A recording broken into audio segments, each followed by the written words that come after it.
사도행전 15장 23절에서 29절까지입니다. 오늘 예수 믿는 우리들에게 이 본문 말씀은 그렇게 큰 문제가 안 됩니다. 절기도 지키고 안식일도 지키고 할례도 행하고, 그걸 한다고 해서 구원 못 받는 거 아니에요. 안 한다고 해서 구원 못 받는 것도 아닙니다. 구원과 상관이 없는 일들이에요.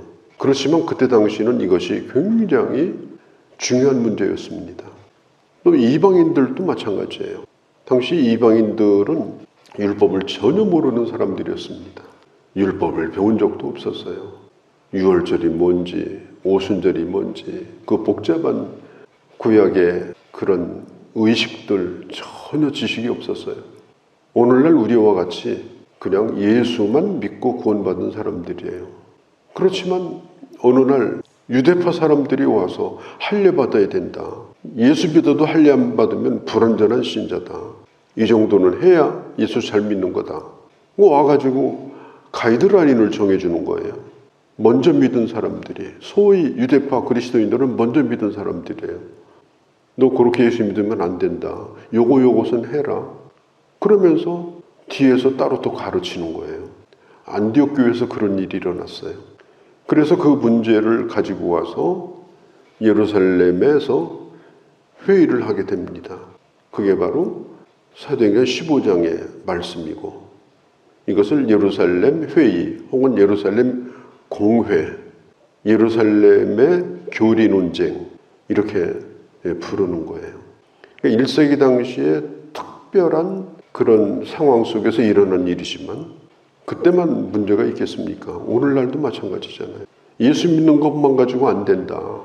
그러면서 자기들이 해오던 오래된 습관과 관습들을 가지고 나와서 최소한의 가이드라인을 정해주고, 초신자들이 하나님 앞에 돌아오는 것에 거침돌이 되고 하나님 앞에 돌아오는 일을 어렵게 만들어버리는 이런 일들이 얼마든지 있어요. 또 한 가지는 우리는 예수만 믿고 구원받았다. 율법은 필요 없다.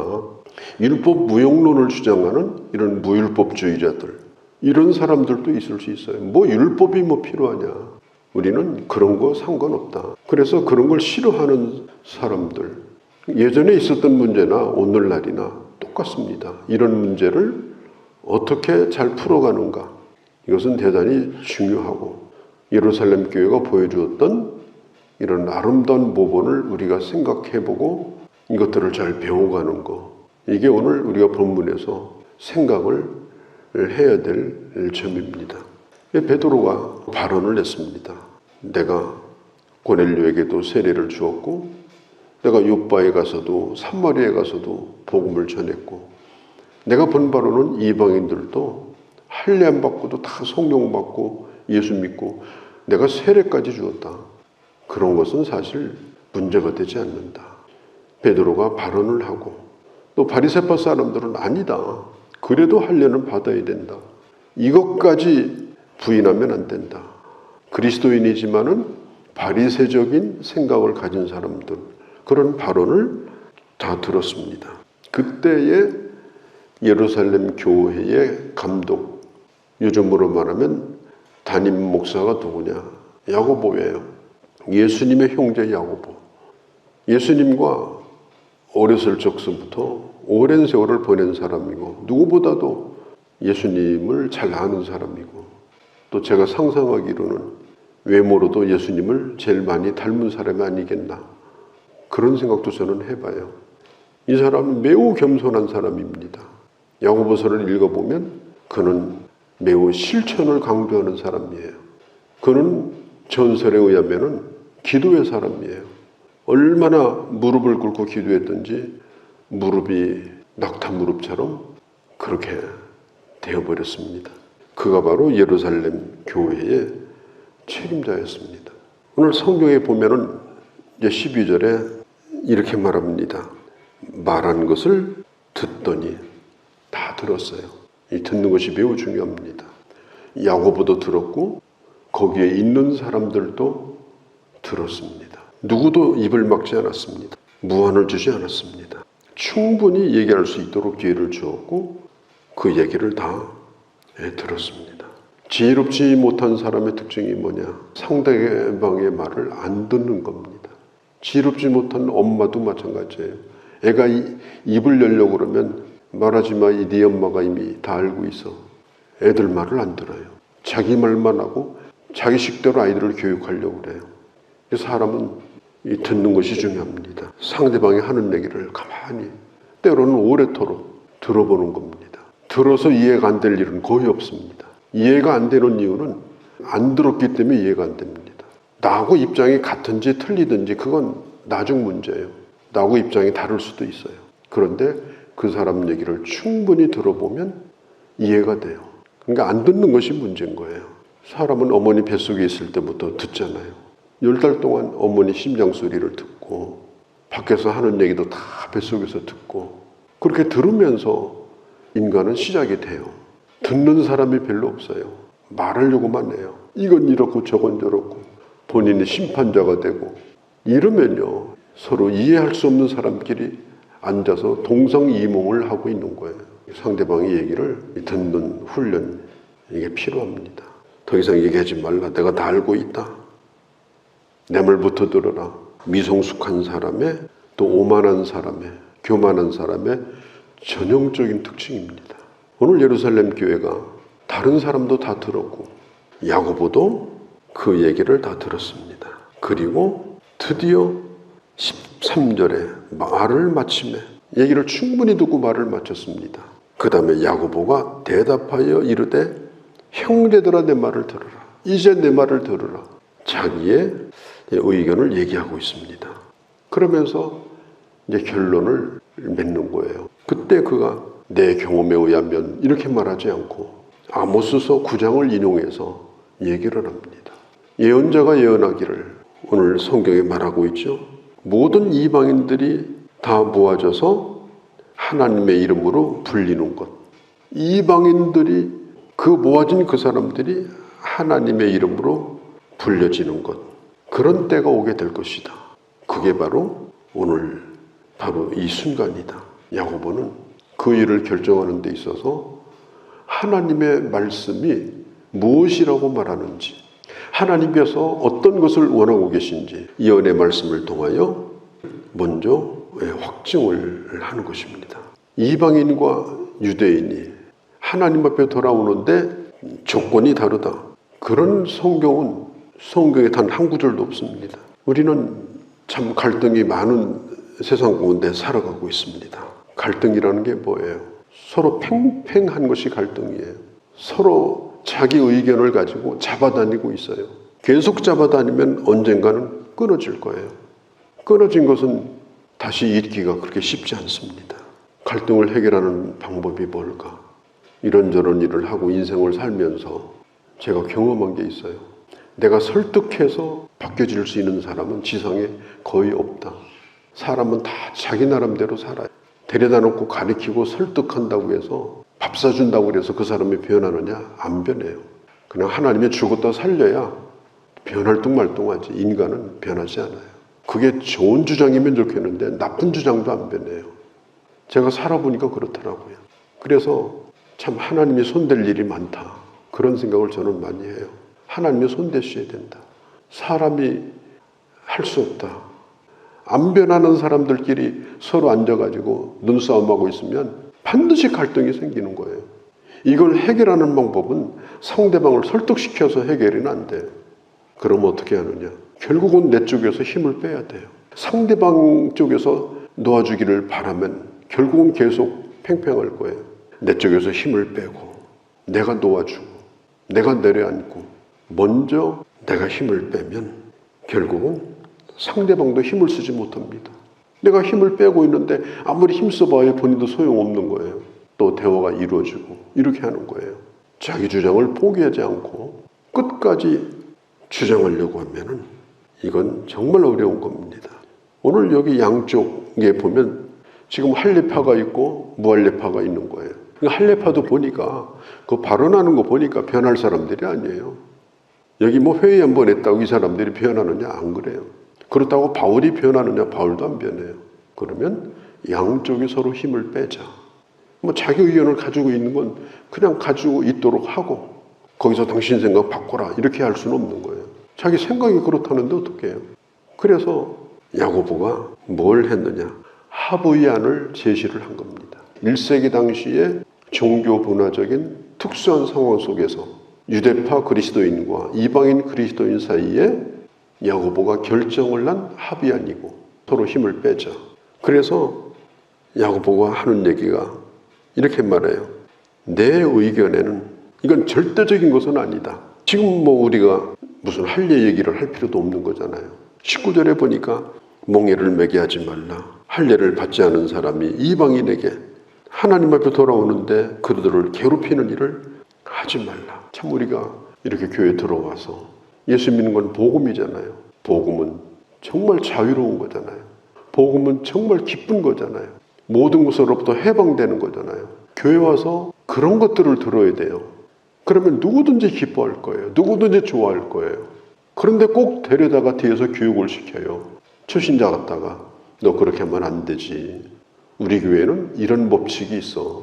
우리 교회는 이런 원칙이 있어. 이거 지켜야 돼. 교회 와서 복음만 들으면요. 기뻐하지 않을 사람이 없어요. 누구든지 행복하지 않을 수가 없어요. 다 행복해요. 그런데 왜 행복하지 못하냐? 내가 율법주의적인 사람이기 때문에 행복하지 못한 거예요. 그리고 다른 사람이 나처럼 안 따라주는 것 때문에 행복하지 못한 거예요. 예수 믿는 건 복음입니다. 내 안에 이 복음이 임하고 예수 안에서 주시는 구원과 기쁨과 자유함과 이 해방감과 오늘 예수 믿으러 온 사람에게도 그 복음을 전해주면 그게 천국 아니겠습니까? 그렇게 해야 되는 거잖아요. 그런데 오늘 야고보가 하는 얘기처럼 왜 주님 앞에 돌아오는데 멍에를 매게 하느냐? 19절에 멍에를 매게 하지 말라. 복음만 듣도록 해라. 그가 예수만 믿도록 해라. 예수님 믿어서 행복하고 예수님 믿어서 자유롭고 예수 때문에 만족한 사람이 되게 해라. 다른 거 거기다 붙이지 말라. 왜 거기에 멍에를 매가지고 주님 앞에 돌아오는데 자꾸 그렇게 힘들게 만드느냐? 지금 19절에 그 얘기를 하는 거예요. 내 의견에는 이방인 중에서 하나님께로 돌아오는 자를 괴롭게 하지 말라. 그렇지만 20절서부터는 이게 합의안입니다. 절대적인 것은 아니지만 그러나 서로 간에 불편하지 않게 우리가 배려해 줘야 될 부분은 있다. 그때 상황에서 다만 우상의 더러운 것과 음행과 목매인 것과 피를 멀리하라고 편지하는 것이 옳으니 이 안에는 유대인들에게도 해당되는 게 있고 이방인들에게도 해당되는 게 있습니다. 그러니까 어떤 사람은 자유로운데 어떤 사람한테는 충격일 수가 있는 거예요. 서로 조심해야 되는 겁니다. 내가 자유롭다 할지라도 자기 자유를 제한하고 지금 그런 얘기를 이게 하는 거예요. 피 문제도 마찬가지예요. 그리고 우상의 제물도 마찬가지고 에베소 같은 데는 다이아나 신전이 있는데 그때 당시 신전 안에 창녀만 3,000명이에요. 이 창녀가 뭐 하는 사람들이냐? 종교적 창녀들이에요. 그래서 누구든지 그 신전에 오면 매춘 행위를 합법적으로 할 수가 있었어요. 그래서 종교를 빙자한 이런 매춘 행위가 그때 당시 마게도니아 지역, 아시아 지역에서 공개적으로 이루어지고 있었습니다. 그래서 얘기를 하는 거예요. 이방인들도 그런 거 하지 말라. 당신들이 율법을 모른다고 해서 과거에 하던 그런 신전의 매춘 행위를 계속하면 안 된다. 버려야 된다. 그러니까 오늘 이 야고보가 제시하고 있는 것은 이방인들이나 유대인들이나 버릴 것을 버려라. 그리고 상대방을 서로 배려할 것은 배려해라. 객관적으로 볼 때 중립적인 문화도 있지만 나쁜 문화도 있다. 그런 문화에 자꾸 접촉하면 영적으로 매우 나쁩니다. 그런 문화들은 조심을 해라. 그러니까 야고보가 하고 있는 이 얘기는 오늘날 우리 시대에도 꼭 필요한 말씀 가운데 하나다 이렇게 볼 수 있어요. 예를 들면 교회에서 이 음주 문제, 흡연 문제, 술 먹는다고 해서 구원 못 받는 거 아니죠? 담배 피운다고 해서 구원 못 받는 거 아닙니다.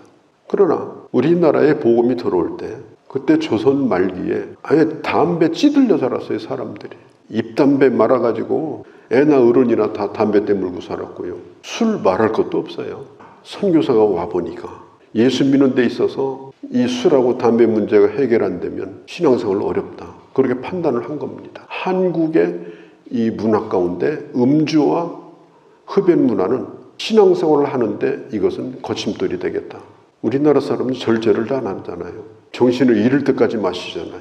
서양처럼 식사하면서 포도주 한 잔 홀짝 마시고 1시간 얘기하고 2시간 얘기하고 아니잖아요. 소주병 5개씩 마시고 그러잖아요. 그러니까 그걸 알고 선교사들이 예수 믿는 사람은 술 먹지 말라, 담배 피우지 말라, 경건에 도움이 안 된다. 그렇게 해서 우리 한국교회가 음주와 흡연 문화가 교회 안에서는 덕을 세우는 일에 도움이 안 된다고 그렇게 이제까지 우리가 전통적으로 내려왔습니다. 그렇다고 해서 오늘 예수 믿는 사람에게 당신 술 먹어 안 먹어, 담배 피워 안 먹어, 그런 거 검사하고 예수 믿게 하면 안 되잖아요. 누구든지 다 예수 믿게 해야죠. 그렇지만 우리가 덕을 끼쳐야 될 위치에 있을 때, 그럴 때가 되면 자기 스스로가 그런 것들을 끊고 교회에 덕을 끼치고 또 약한 자들을 경건으로 인도하는, 이것은 굉장히 좋은 문화잖아요. 성경에 어디 술 먹지 말라고 했냐, 담배는 성경에 나와 있지도 않은데 우리가 성경에 있는 것만 가지고 뭘 하고 금하는 게 아닙니다. 우리가 살고 있는 시대에 그것이 정말 영적으로 유익한가 유익하지 않은가, 다양한 습관과 문화 속에서 그런 분별력이 필요하다. 야고보가 오늘 하고 있는 얘기가 그런 거예요. 이 욕이란 것 외에는 꼭 이것들은 좀 우리가 주의하고 서로 배려해야 된다. 야고보의 이 결정에 대해서 바울이 포기할 수 없는 것들이 있을 거예요. 예를 들면 피 먹지 말라, 목매인 거 먹지 말라, 우상의 제물을 주의하라. 바울하고는 상관없는 거예요. 그래서 바울이 손들고 계속 자기 이론을 굽히지 않고 나는 그렇게 생각하지 않는다. 나는 이방인들에게 그렇게 전도한 적이 없다. 그러면 회의가 2차, 3차 하고 그 다음에 나중에는 예루살렘파 교회와 안디옥파 교회가 갈라지고 완전히 분열되어지는 위기 속에 빠질 수도 있는 거예요. 결국 누가 양보했어요? 유대파 그리스도인들도 바울에 대하여 마음을 열었고, 그리고 바울도 유대파 그리스도인들에 대하여 마음을 열었고, 그래서 서로 결국은 하나 되어지고, 그리고 바울과 바나바가 안디옥으로 돌아갈 때 그때 유다와 바울의 동역자인 실라라고 하는 사람을 거기에 붙여줘서, 그리고 편지를 써서 안디옥 교회에 보내게 되는 거예요. 그래서 바울이 그 편지를 가지고 안디옥 교회에 와서 다 읽어주고 충분히 이해를 합니다. 싸우자는 얘기가 아니라는 것을 이해를 하고 이 두 교회가 서로 일치가 되어서 이렇게 아름답게 하나님의 일을 계속해서 이어갈 수 있는 이런 아름다운 법은 오늘 우리가 배웠는데, 서로 풀어주어라. 계속 잡아다니지 말라. 그것이 옳고 그름의 문제가 아니고 내가 양보해도 될 문제면 풀어줘라. 구원과 상관없다면 줄을 놓아주라. 그래서 하나 되어져서 하나님의 교회를 이루고 복음이 계속 증거되도록 하는 것이, 그것이 중요하다. 예루살렘과 이방인 교회였던 안디옥 교회가 우리에게 보여주는 아름다운 모본입니다. 거룩하신 우리 아버지, 오늘 주의 말씀을 들었습니다.